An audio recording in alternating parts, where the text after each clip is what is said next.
Remember, there's only room for one sovereign at a time, not two. So you can't be the same as the sovereign if you're the Prince of Wales or the heir. Oh, honey, King Charles has just dropped a royal bombshell that left the world clutching their pearls. The man has stood up, taken a deep breath, and declared, he's done, finished, over with the endless grind of being king. Instead of the pomp and constant pressure, he's choosing something shocking, a quieter, more private life.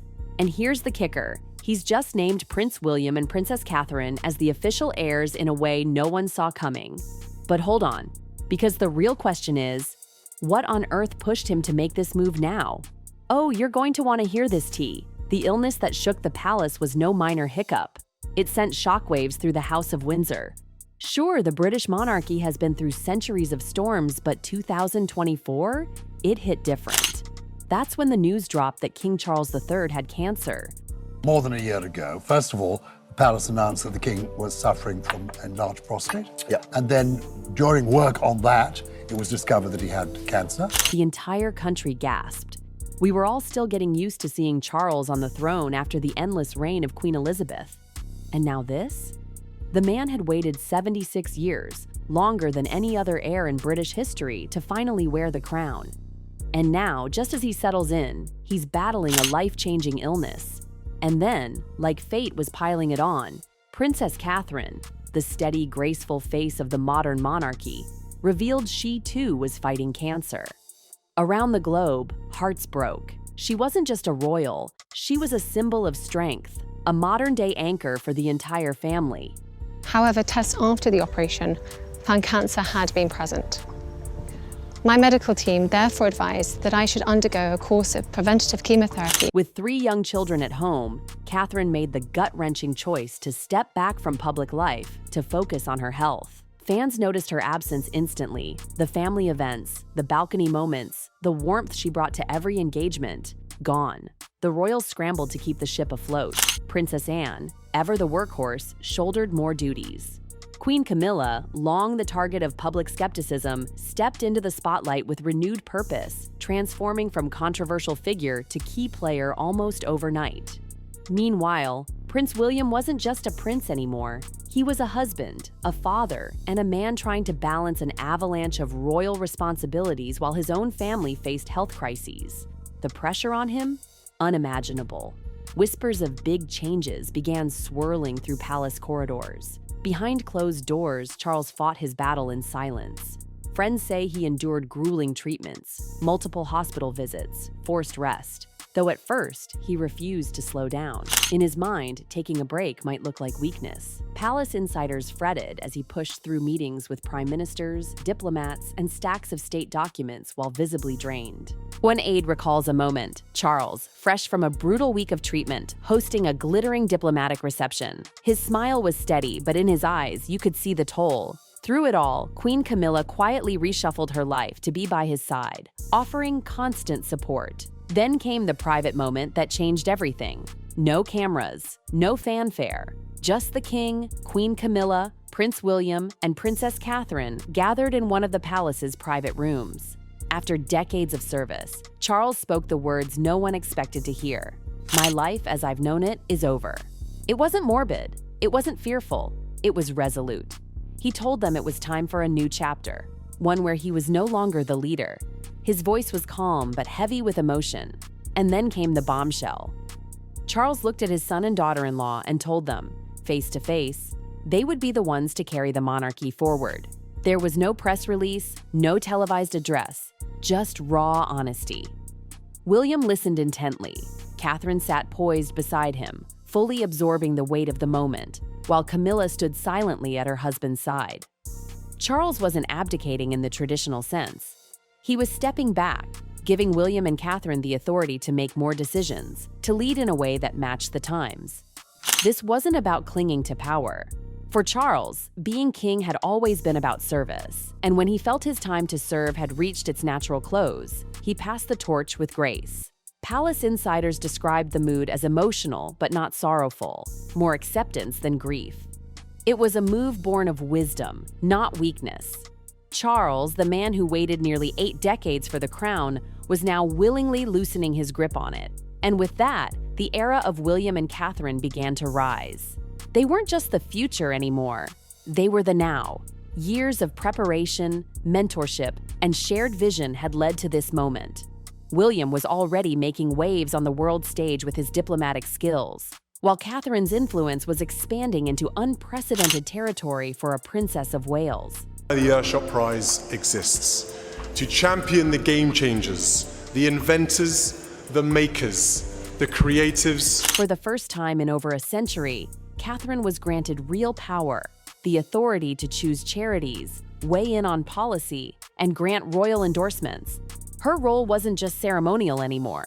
She could now throw her influence behind eco-friendly brands, champion health initiatives, and shape the cultural landscape. Unlike Diana, who was famously fiery and unpredictable, Catherine's strength lay in her quiet, deliberate grace. She avoided the spotlight unless she had something meaningful to say, and when she spoke, people listened. Her battles, including her illness, only deepened public admiration.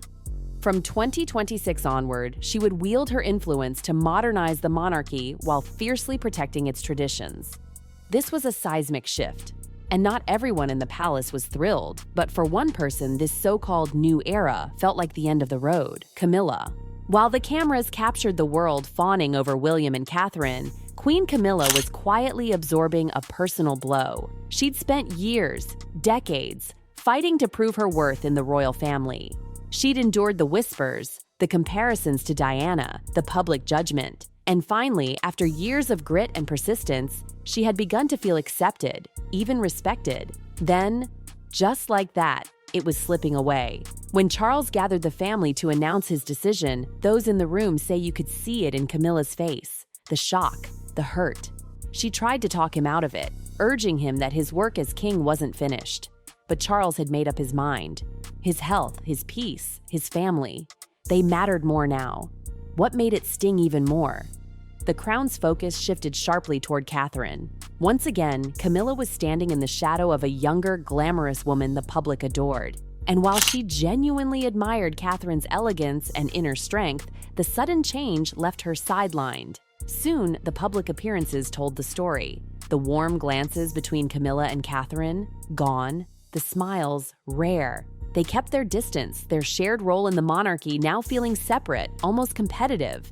And in private, it was about more than titles. It was about identity, purpose, and belonging. Camilla had fought to step out of Diana's shadow, only to find herself in another one. But while palace life continued under its polished facade, there was one thing the public couldn't miss: the undeniable love story at the heart of this new era. The family ring, yes, it's my mother's engagement ring.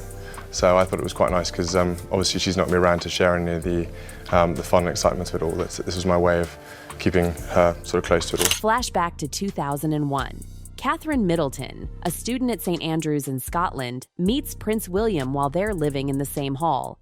It starts innocently, chance encounters, shared classes, until that famous 2002 charity fashion show where Catherine wore that dress. William's jaw practically hit the floor, and from that moment, things shifted. By 2003, they were officially dating, moving in together with friends by their second year, navigating the ordinary struggles of student life side by side. That Diana, Princess of Wales, has in fact been killed in that car accident in Paris just a few hours ago. There had been extreme concern. They had their hiccups, a brief split in 2004, but by 2005, they were back together, living in shared student houses, enjoying privacy far from royal duties. Catherine stayed grounded, working part-time for Jigsaw and helping in her family's business, even as her royal connection became public knowledge. 2007 saw another short breakup, but by year's end, they were inseparable again.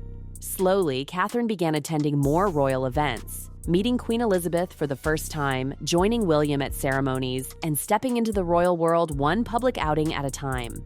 By 2010, they were living in a cozy Welsh cottage while William trained with the RAF. Then came the Mount Kenya proposal, a remote cabin, a family heirloom ring once worn by Diana, and the question that changed everything. Lurid and false claims about the royal family, which played on her fears and fueled paranoia. Displayed woeful incompetence when investigating complaints and concerns about the programme. The engagement was announced in November 2010. Their wedding, April 29, 2011, at Westminster Abbey, was a global spectacle and pure fairy tale. Catherine, now the Duchess of Cambridge, moved into royal residences, eventually settling at Kensington Palace and later Adelaide Cottage in Windsor. Children soon followed: George in 2013, Charlotte in 2015, and Louis in 2018, each pregnancy shadowed by severe morning sickness that Catherine endured with quiet strength. The family's bond only grew stronger, their life balanced between royal duty and private moments with their children, and their beloved dogs, Lupo and Orla. But as William and Catherine's star power rose, it began shaking the very walls of the palace. Their charm, grace, and relatability made them the darlings of the public.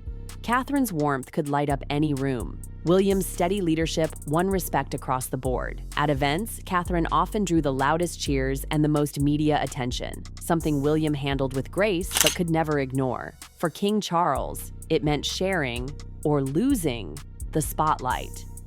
At some events, the cameras were more interested in Catherine's dress than in the king's speech. The younger royals weren't just heirs, they were becoming the faces of the monarchy now.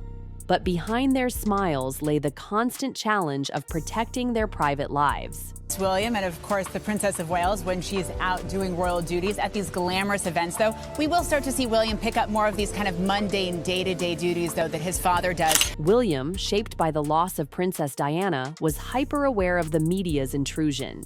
He never forgot the phone hacking scandal, the paparazzi hounding Catherine on her 25th birthday, or the stolen vacation photos in 2012 that led to a legal battle. Both he and Catherine fought fiercely to shield their children from relentless photographers. Even during family bike rides, when a camera appeared, William would firmly step in, defending his family's right to privacy. And yet, as King Charles's health faltered, William found himself stepping into a new role, not just as heir, but as an active leader. He began representing the crown at major events, leading state meetings, making key decisions once reserved for the king. His calm, clear, and modern approach earned him respect from both palace staff and political leaders. He proved he could unite people, tackle crises, and carry the weight of leadership. With Catherine at his side, the pair projected a powerful, dependable image for the future. So when word spread, quietly but unmistakably, that Charles was easing himself out of the day-to-day throne duties, the public reaction was swift. No grand announcement, no abdication ceremony, just